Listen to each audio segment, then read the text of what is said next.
Come back to the configuration part for the HSRP load sharing. Now what I'm doing, I'm going to create two groups. If we quickly summarize these two configurations here. So the first group, I'm going to make the group 1 and group 3. So for the group 1, router 1 will be the primary. So we'll be configuring the priority value of 120. I'm not adding the tracking, tracking is not required because we have already seen how to track. But if you want to add the tracking, you can just add for the default route. We'll see that because this is the older iOS versions. I'll try to add the new tracking as well. Okay. So this way we are making this as a primary. So anyone assigned with 150 will use this gateway. The rest of the commands are still the same. The backup we know.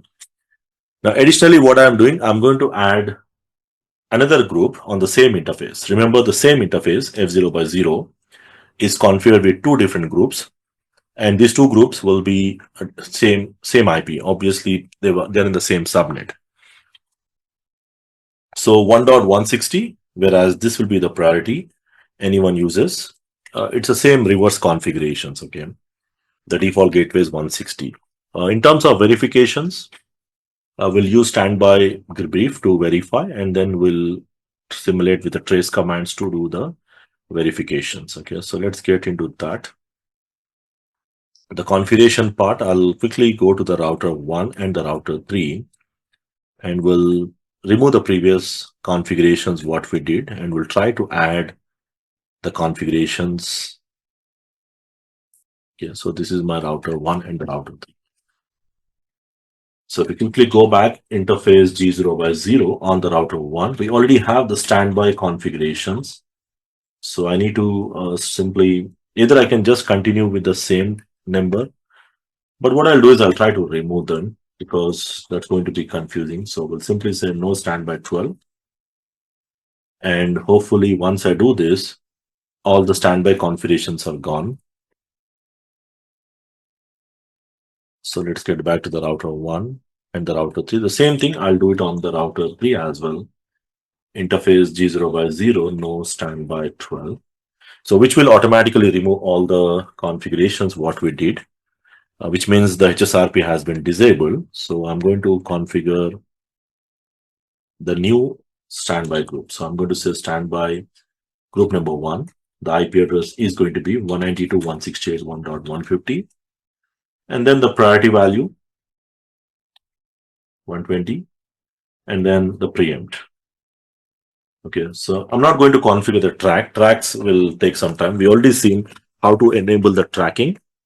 So I'm not going to use the track option. Okay, but if you want to enable the track option, you can simply say track 2 decrement value 21.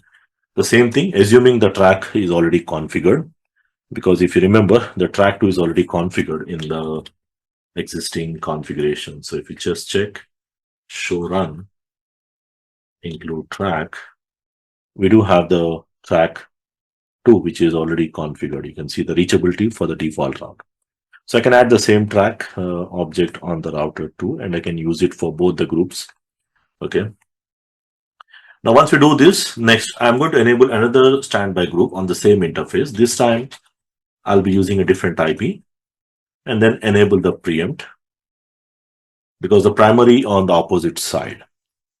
So let's come back to this one. We'll say standby. For group 1, it is 150 normal, and then the preempt. But for the group 3, this is going to be 160, and then the priority value will be 120. So I want to make sure that this is going to be the primary, and then the preempt enabled. And additionally, I need to enable the track. So to enable the track, first we need to enable the track object. So I'll copy this. We enable the track object, and then we'll go to the interface. And I'll say standby 3, track object 2, decrement value 21. Okay. So if you verify the configurations, when I say show interface, I can see the standby 1, 2 commands, standby 3, 4 commands. And likewise, just to confirm the configurations on the router 1 side, standby 1, 4 commands, standby 3, 2 commands. Okay. Additionally, you can add the timers, authentication. Those are optional commands. You can just add them as needed. But the main intention here in this lab is to verify the load sharing. Okay. Now, once we are done with the configurations, we can use show standby command. So the first verifications, we can use show standby. Instead, I'll simply use show standby brief. Brief is going to be a bit easier. This is basically going to say that for the group 1, this is the active router is local. And for the group 3, this is a standby, the backup. The virtual IP it shows here because I want to be specific. The brief command will give a very basic information which is required for you to verify. Additional information like timers, authentication, those things, you can remove the brief and just give show standby command. Now here you can see for the group 3, this is active. And for the group 1, this is a backup, the second one. Okay. Okay, the preemption is enabled. The P states that the preemption is enabled. I think this is exactly as per our requirement. Now, in terms of verification, what we'll do is we'll go back to my PCs. So I need at least 2 devices. So I'm going to use this router. So the router will be using the VPC. There is one VPC I have. There is one router I have. So what I'll do is for one user, I'll give the gateway 150. For the other one, I'll use 160. Okay. And then we'll use trace commands to do the verification. So if I say show IP route, and you can clearly see the default gateway is 150. It's already configured based on the previous lab. So here what I'll do is I'll say the IP address is going to be 1.1. This is VPC, not the router. So the configuration command is different. The gateway is 1.160. So I'm going to change the gateway to 160. Now, most likely, both the gateways will be working. So if I try to ping 12.001, I'm getting a reply. And likewise, if I'm trying to ping from here, let me just confirm the ping from here as well to confirm the reachability to my internet routes. I think I used double pings. So meantime, we'll trace this one. So there is a command called trace to 12.001, which will show you how the packet travels. It goes to 200, which is my primary gateway. Remember, for 160, the primary gateway is router 3, 200. And if I trace from here, 12.001, I'm expecting the trace output will show you the 100. That is router 1 as a gateway. Okay. So this way we can switch over to multiple gateways. Now it's up to you how you're going to utilize, how we are going to do load sharing. It's up to you. The general example I said, the DHCP and the static users. Either way, you can also, if you're giving manually, you can just divide them into multiple users. So this is one common implementation you will see where you will be enabling the load sharing between the devices.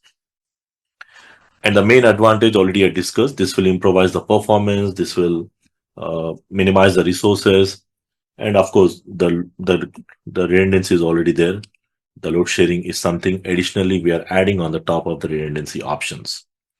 Okay, so again, this scenario is good implementation, but at the same time, there are some limitations because you have to configure for each and every network. And also the designing wise, there are some changes here. As we see, most of the today's scenarios, you will have VLANs, many VLANs, and most of the networks are replaced with L3 switches. So in that scenarios, the configuration, the concept remains the same, but it will change a little bit. That's something what we'll see in our next section, where we'll try to replace the routers with L3 switches, and we'll see the same HSRP, how it works with the L3 switches. But overall, you might be using a routers as a gateway or L3 switch as a gateway. The configuration commands are similar because they both run the same IWAs commands. So the commands will remain the same.